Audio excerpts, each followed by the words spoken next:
박정희 대통령은 막걸리를 무척 좋아했던 것으로 유명합니다.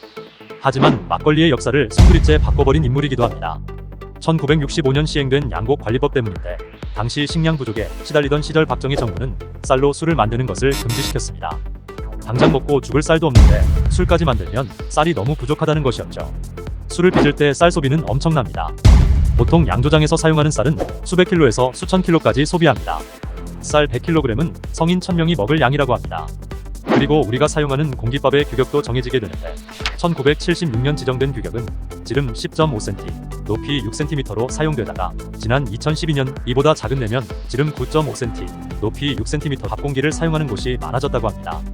1940에서 50년대 530에서 550cc였던 밥그릇 용량 평균치가 2012년에는 270cc까지 줄어들었고 70년 사이에 밥그릇 용량이 무려 3분의 1이나 적어졌습니다.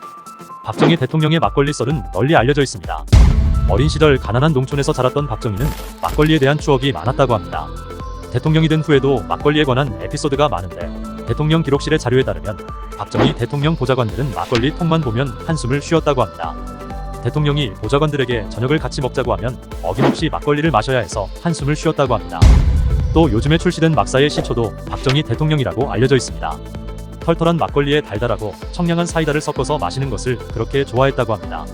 저녁 술자리에서 시바스리갈 한 잔에 채이서 막사로 입가심을 했다고 합니다. 그리고 경기도 고양시에서 생산되는 배다리 막걸리입니다.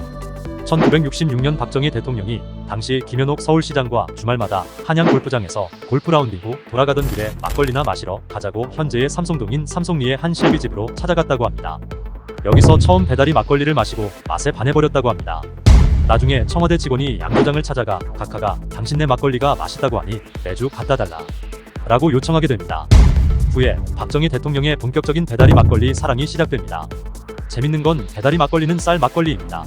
근데 대통령이 쌀로 술을 만드는 걸 금지시켰기 때문에 몰래 쌀로 술을 만들었다고 합니다. 그렇게 발효실을 따로 만들어서 열쇠를 걸어서 고향 경찰서 정보과장이 관리했다고 합니다.